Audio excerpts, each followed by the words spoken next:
Today's conversation is brought to you by CareNet.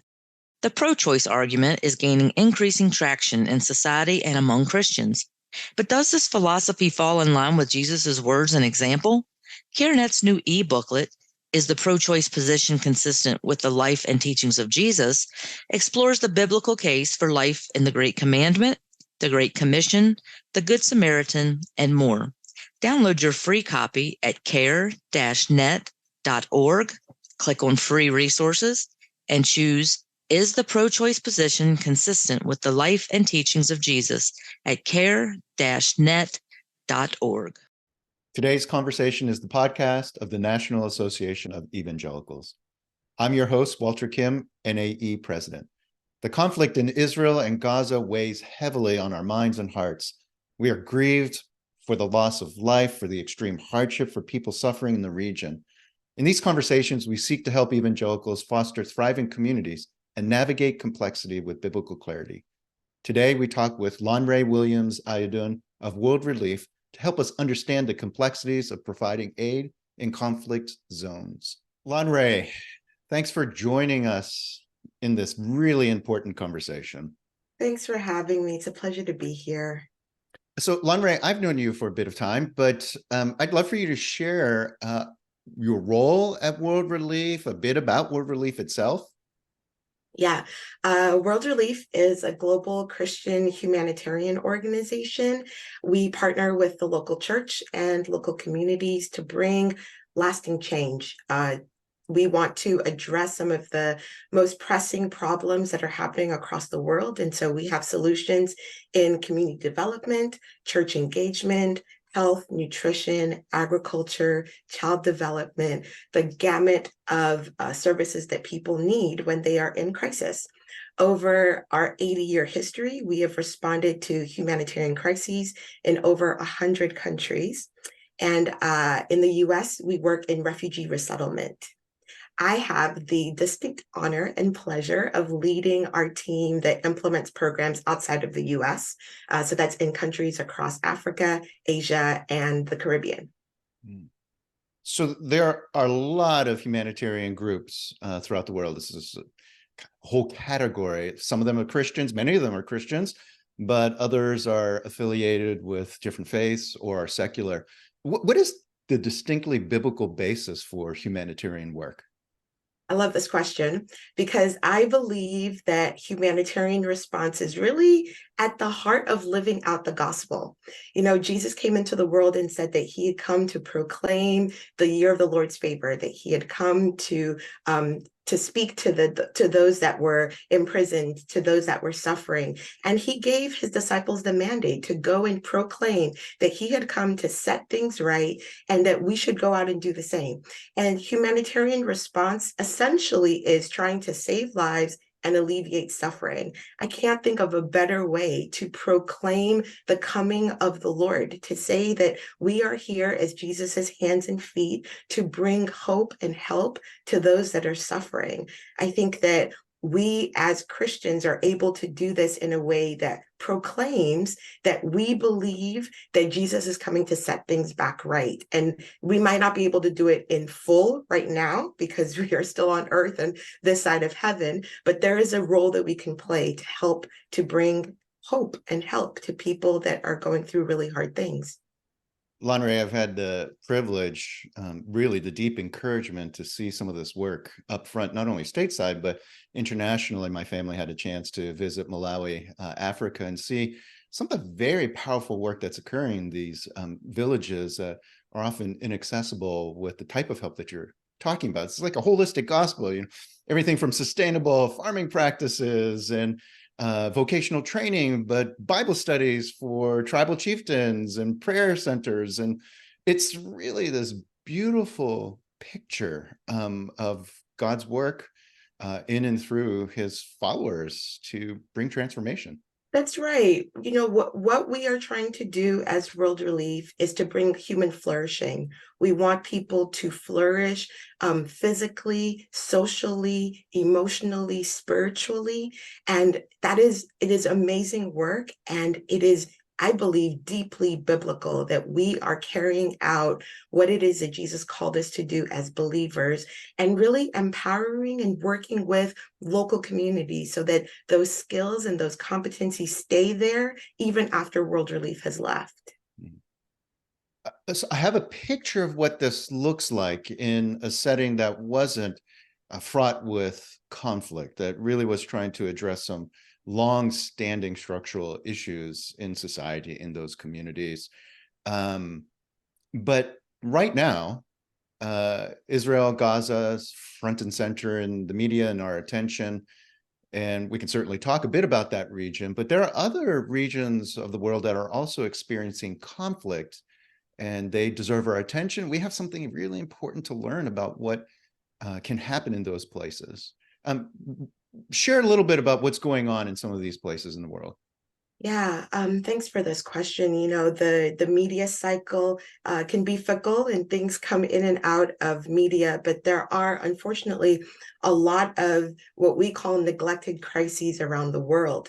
And so in Sudan, for example, there's been a war that's been raging since April of 2023. Over 5 million people have been displaced from their homes. The fighting continues right now. A lot of people, including World Relief staff, have become refugees in neighboring countries. In the Democratic Republic of Congo, for example, folks might be aware that that country has had a history of conflict, but the latest crisis is quite dire. The reports are saying that more people have been displaced in a shorter amount of time than has ever happened in the history of that country. You have about 12 million people that are in need of humanitarian assistance.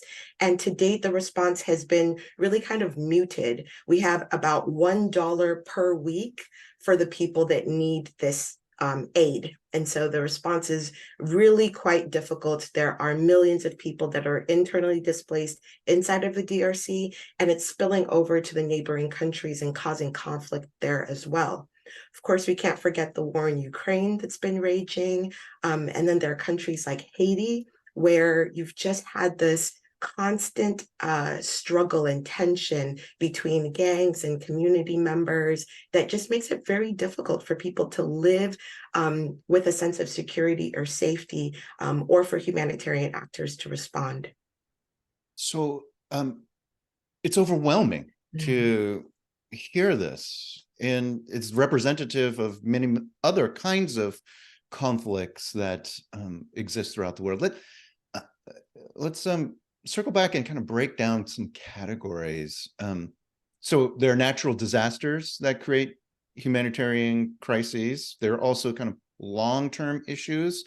Last summer, World Relief, the Evangelical Environmental Network, NAE, we all worked together to talk about and to write a report on the impacts of this changing climate on natural disasters and their impact on kind of the most vulnerable throughout the world. So you have that kind of category, but you've been describing a different kind of category, a category precipitated by political conflicts. And describe a bit of the differences of response from one to the other, and what are the unique challenges of humanitarian response in conflict areas?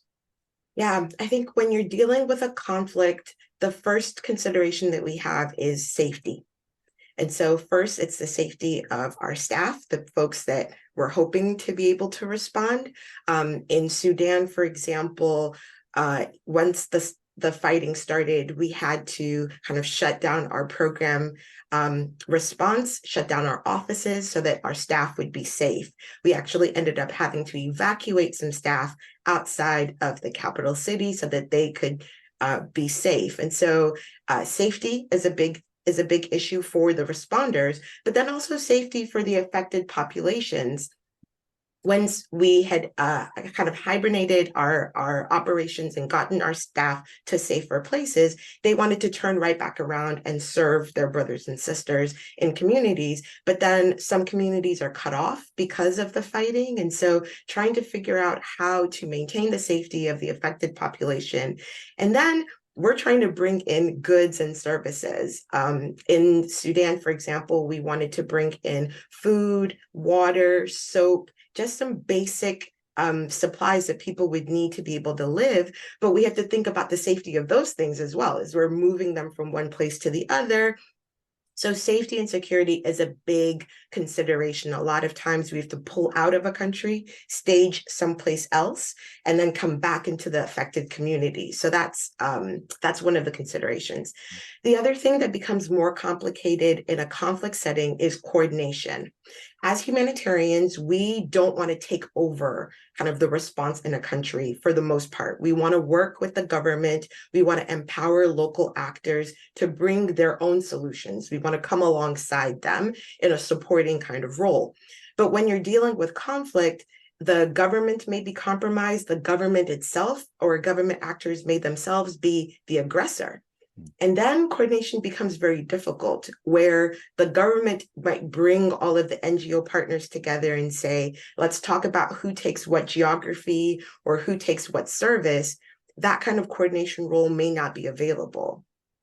In Sudan, for example, once the war broke out, World Relief was the one that was coordinating the NGO partners. We were the lead of the NGO forum. And so we were bringing people together to the table to say, all right, how do we mount this response? Who has supplies and people where? Who has a security apparatus that can get us to the affected communities? So that coordination becomes more difficult in a conflict setting, whereas in a climate disaster, for example, that coordination is a little bit easier. Mm. So the role that NGOs play in collaboration, describe that a little bit more.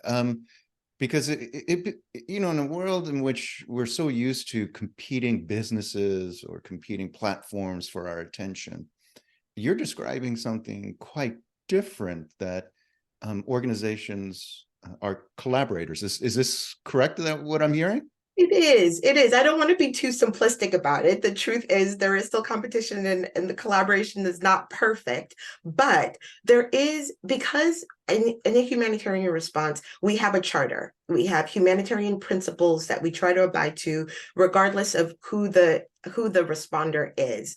And so we have things that guide us, talking about neutrality, making sure that, again, our aim is to save lives and to alleviate suffering. And everybody subscribes to that. And so we're really trying to see, how can we do the most good? How can we prevent the most suffering? And so it has been very I think, fulfilling to see that there is a cluster system usually that gets stood up. And so there will be a health cluster, there will be a shelter cluster, there might be a nutrition cluster. And so all of the partners that have expertise in those areas will come together and take a look at, how can we best respond? Again, who has the supplies, who has the funding, who has the staffing to be able to do different things. And the cluster system is, I think it's wonderful. I wish that it would extend to non-emergency settings so that we could coordinate a lot better. But it's been really gratifying to see, and to see the fact that World Relief and other actors like us can play that convening role. We can help to bring people together to set up cluster systems and to respond in a coordinated manner. We want to make sure that we're not duplicating efforts and that we're covering the largest kind of area and numbers of people as possible. So it's really interesting to hear that there is this kind of charter that's out there that helps guide different humanitarian efforts in something that's maybe a standard set of practices or commitments and principles. Is this correct? That's right. There is a humanitarian charter, and then there are core humanitarian principles that guide us. And so you can have organizations that have that certification, that have signed on to those conventions, and those kind of hold us to practices around impartiality, to neutrality, to making sure that people have access to services and to aid, and that we are doing no harm for the affected population, and also that we're engaging the affected population. That's one of the things that we really embrace at World Relief, is making sure that even in humanitarian settings that as much as possible, we are talking to the affected populations. We're asking them, what services do you need? What is most critical to you at this time? I was recently in Chad, and we were in a refugee camp. And this refugee camp was hosting refugees that had come across the border from Sudan into Chad. We had a plan that we were going to go in and provide soap and high energy biscuits for children. These were things that we'd been told were needs that the community had. The children weren't getting enough nutrition, and they didn't have basic sanitation. So soap was going to be a really needed commodity. We had a finite amount of resources, and we had decided that we were going to provide these items to the refugees that had just recently come across the border. But when we got to the camp, we sat down with the camp leadership and we said, this is what we've come to do. And, we want your blessing to be able to go ahead and do this. And they said to us, well, your plan is to provide just to refugees that have just arrived. But we have refugees that have been in this camp for a long time. We would rather decrease the amount that the new folks will get so that everybody can get something. And they all agreed that, yes, we will each take less so that more people can have more. And that was a beautiful lesson to me, to hear people that are in themselves in very dire need saying, no, we want to spread whatever good it is that's coming. We want to spread it. And we want you to take direction from us about how to do this response. And so we did. We thought that our response would take a day and a half. We ended up doing it over 3.5 days so that we could cover more people and do what the community was asking us to do.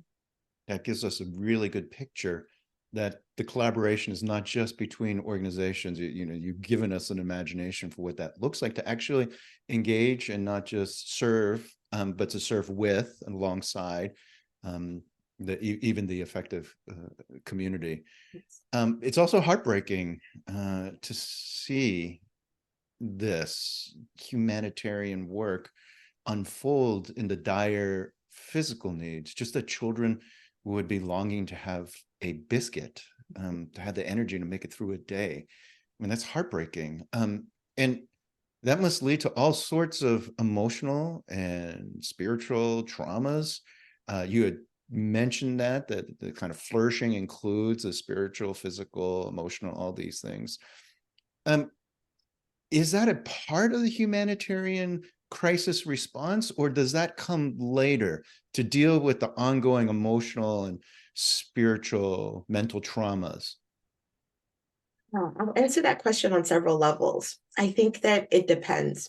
For example, in Ukraine, when the war first broke out, we were immediately looking for the helpers. I think it's Mr. Rogers that says, look for the helpers. We were immediately looking for the helpers. And we found that the first people that were mounting a response kind of homegrown were pastors.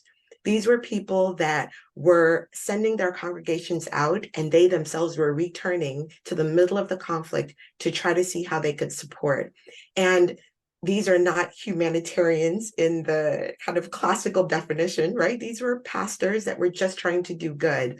But we started to come alongside them and say, this is the way that you can set up a shelter for people that are transiting through your community. This is the way that you can set up a warehouse to do food distribution or blanket distribution. We were coming alongside them to provide that kind of technical support that we have the skills to do.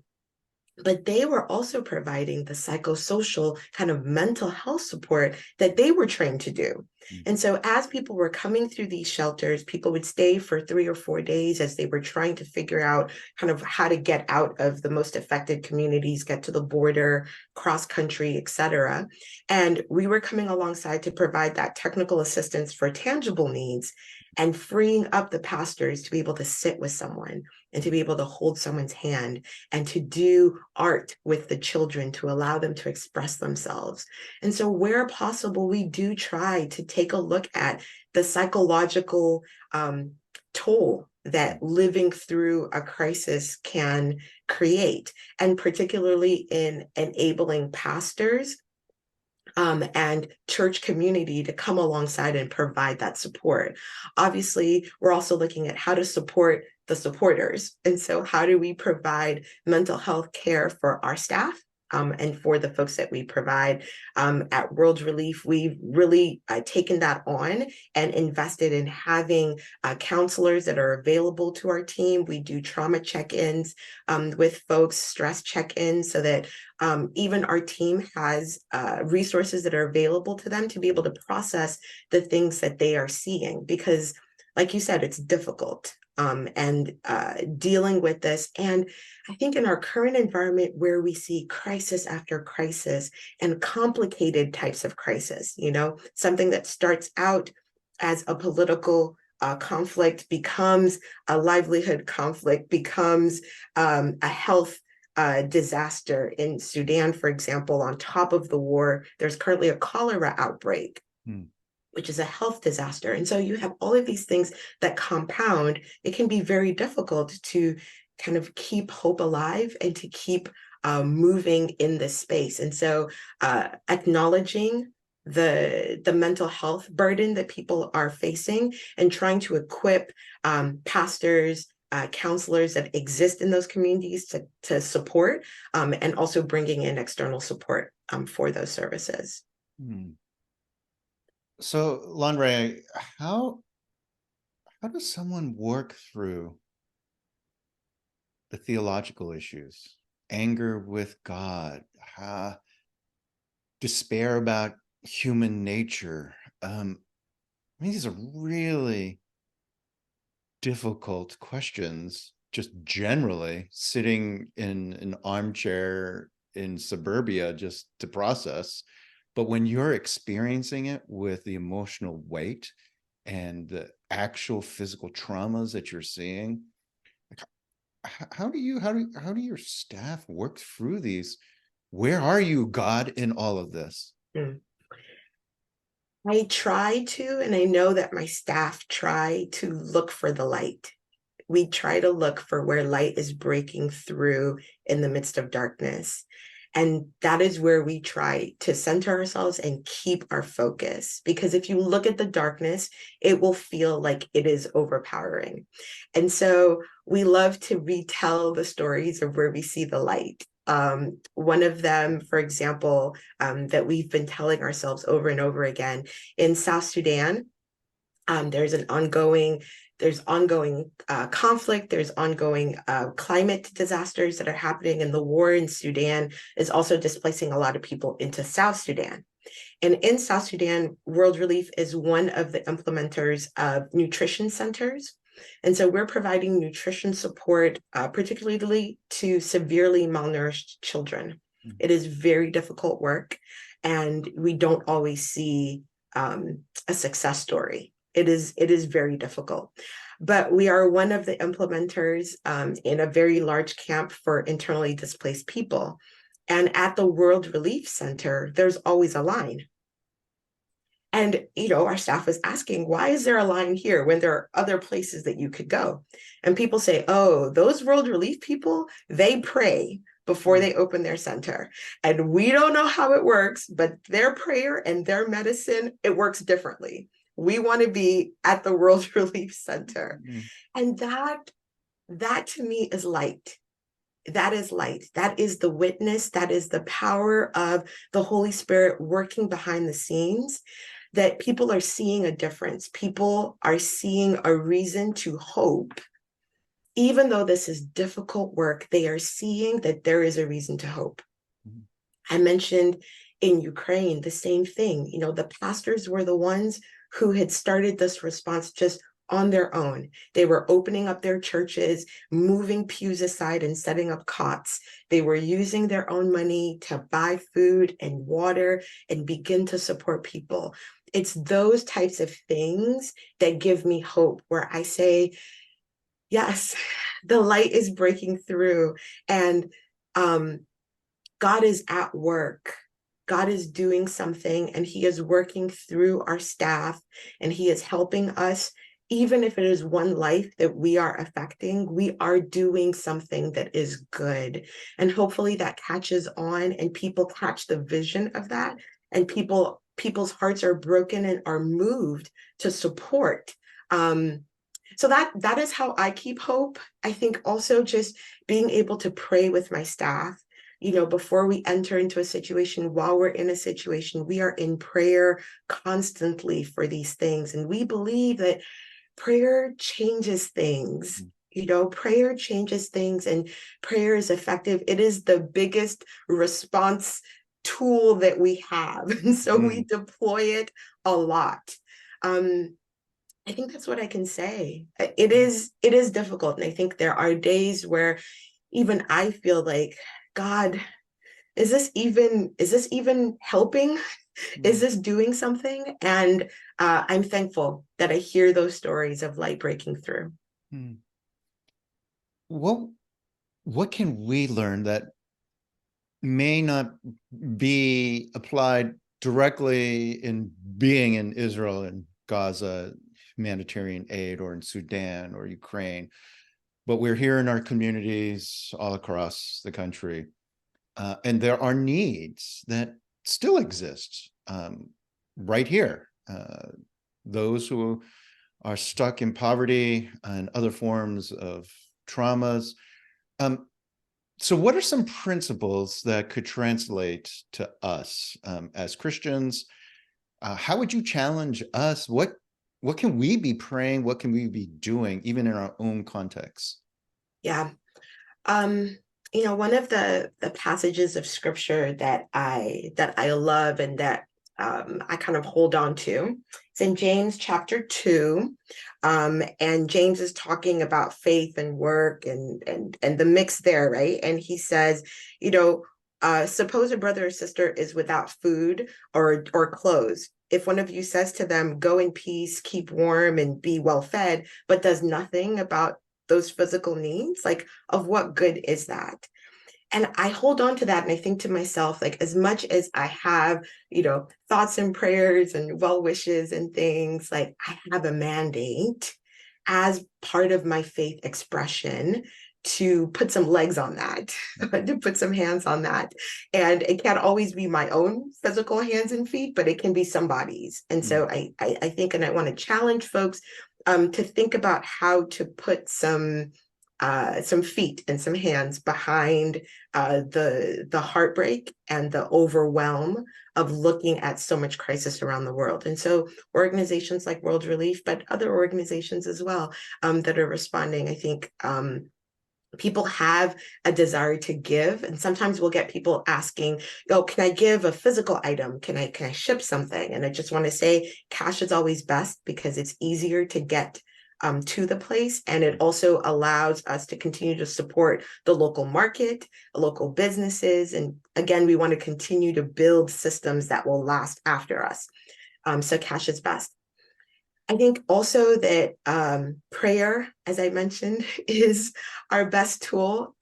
Recently, somebody said to me that, God calls himself the Prince of Peace, because we might be tempted to think that we can manufacture peace or find peace somewhere else, and that it is only in him, and so praying to God to be the Prince of Peace, to show up with his peace in the situations around the world, whether that is to change the hearts of political leaders, to allow for aid to get into places where people are hurting, to bring resources to the responders, to protect and to cover those that are responding.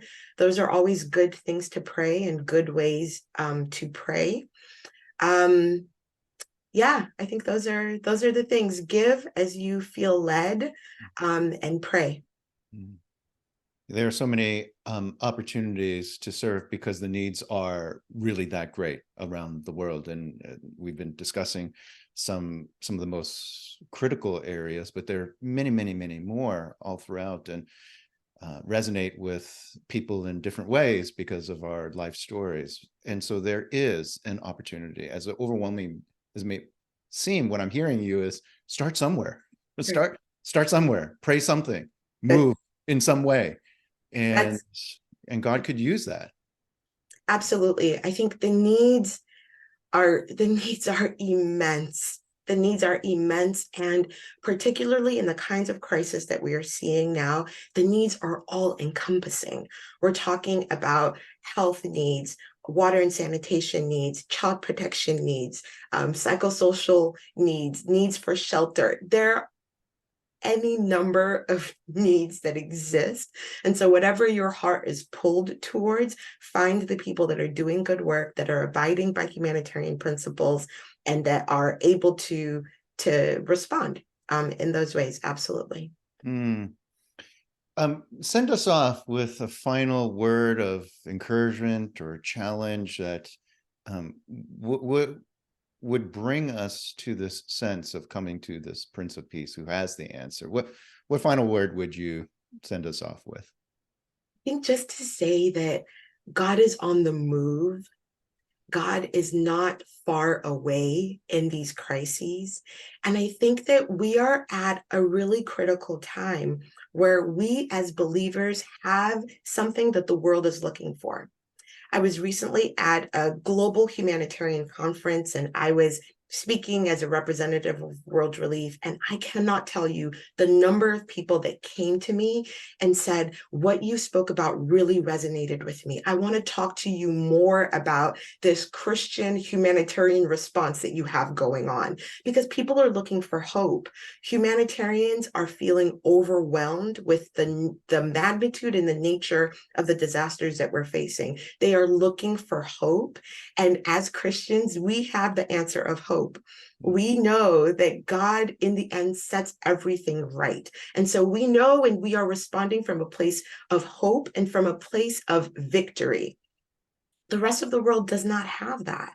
And so I feel like as Christians, we have this amazing opportunity right now to step into these things in a way that I believe can change the trajectory of the way that affected populations live through the crisis that they're witnessing, but also the way that humanitarians respond, hopefully in a more compassionate, hopeful way.